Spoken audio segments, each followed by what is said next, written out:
नमस्कार, मैं हूं नीलू।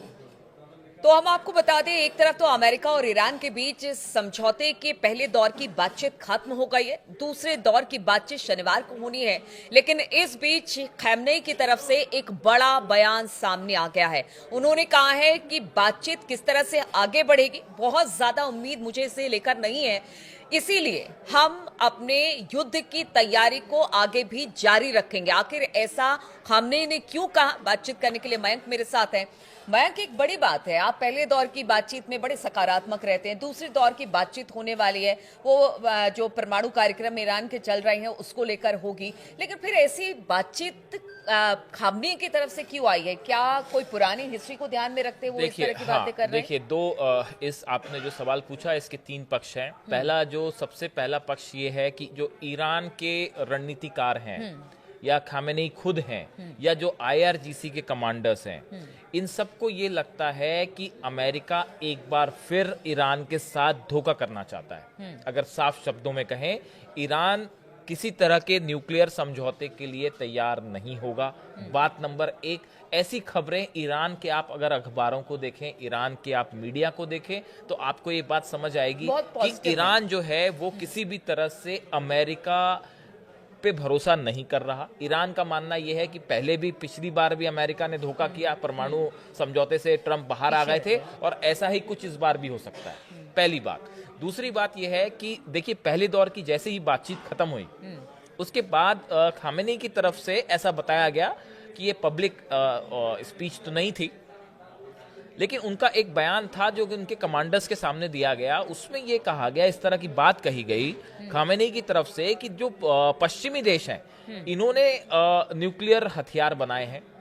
अगर पश्चिमी देशों के पास न्यूक्लियर हथियार बनाने का अधिकार है, तो फिर ईरान के पास क्यों नहीं है? ईरान भी एक संप्रभु देश है। और ये सवाल ये खamenei कह रहे हैं, ये खamenei का बयान है। खamenei का जो कहना था, जो उनका तर्क था कि भाई अगर पश्चिमी देश हथियार बना सकते हैं और परमाणु हथियार बना सकते हैं, तो हमें क्यों रोका जा रहा है? हम किसी पे हमला नहीं करना चाहते, हम अपनी सुरक्षा के लिए हथियार बनाना चाहते हैं, तो हमें क्यों रोका जा रहा है? एक प्रकार से उन्होंने पश्चिमी देशों पे एक प्रकार का सटायर किया, उन पे सवाल उठाए।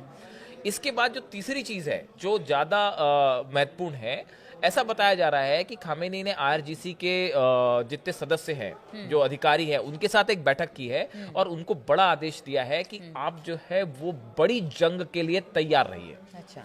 खamenei का ये मानना है कि हो सकता है अमेरिका समझौते का एक प्रकार का ये माहौल होए कि समझौता चल रहा है, बातचीत आगे बढ़ रही है, लेकिन इसी बीच कभी भी ईरान पर हमला हो जाए।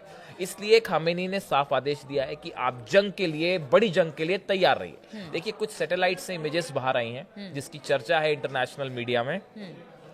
पिछले 48 घंटे में, जब ये पहले दौर की बात शनिवार को खत्म होती है, उसके 48 घंटे के अंदर ईरान ने बड़े स्तर पे हथियारों का मोबिलाइजेशन किया है। चाहे वो जहाज शायद इसी को लेकर बीच में खबर भी यही आई थी वहीं शनिवार से लेकर अब तक कि शायद कोई बड़ा हमला ईरान करने के फिराक में। देखिए,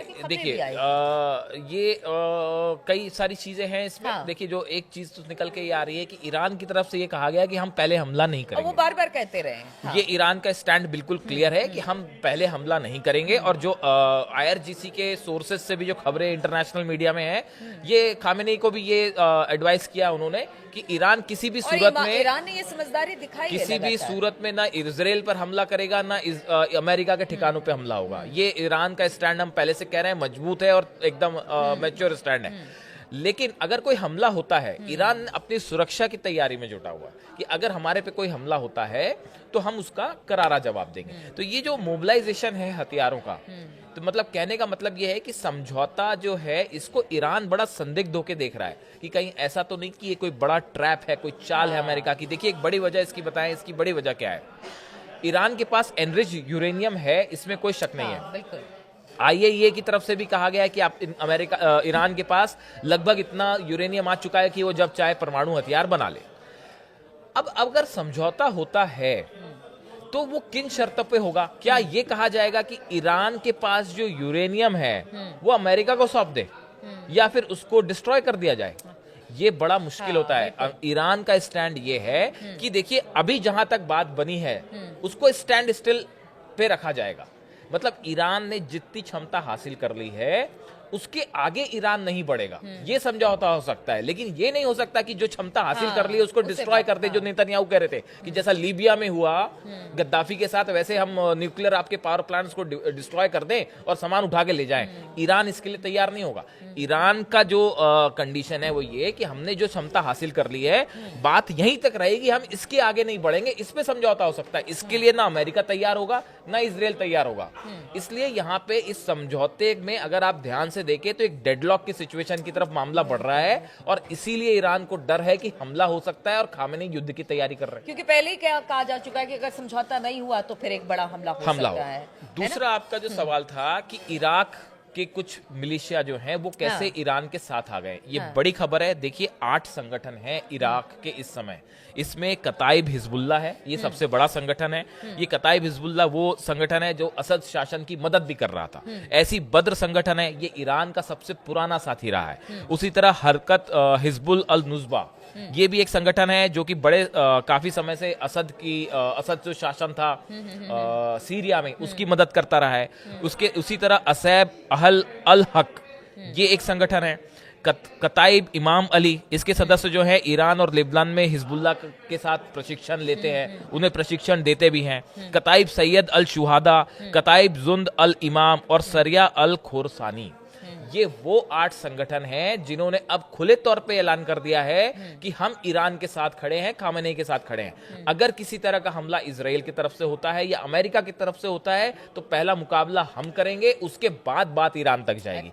ये खामेनी और ईरान के लिए एक बड़ी उपलब्धि है। देखिए ईरान की तरफ से ऐसा बताया गया कि इराक मिसाइल्स भी भेजी गई हैं। हमने आपको बताया था वीडियो में कि ऐसी खबरें हैं कि ईरान ने जो है काफी सारी बैलिस्टिक मिसाइल्स जो है वो इराक भेज दी हैं। अब ये संगठन हथियारों के साथ बड़ी जंग के लिए तैयार हैं। तो ना सिर्फ ईरान जंग के लिए तैयार है, बल्कि ये जो संगठन है इनके लड़ाके भी ईरान के साथ खड़े हैं। ये बड़ी खबर है। चलिए, तो ईरान के साथ बहुत सारे संगठन इस वक्त खड़े दिखाई दे रहे हैं, क्योंकि इराक में हमने कुछ दिन पहले बताया था बहुत सारी मिसाइलें भेजी गई हैं ईरान की तरफ से। अब ऐसे में अगर समझौता नहीं हो पाता है किसी वजह से, तो फिर क्या होगा? क्योंकि अमेरिका ने तो पहले ही कह दिया कि समझौता नहीं तो फिर युद्ध के लिए तैयार, यानी कि बड़े हमले के लिए ईरान तैयार रहे। अब ऐसे में खमेनी ये कह रहे हैं, तो उसके पीछे क्या यही वजह है? इस खबर पर लगातार हम आपको अपडेट देते रहेंगे। फिलहाल बहुत बहुत शुक्रिया हमारे साथ जुड़ने के लिए।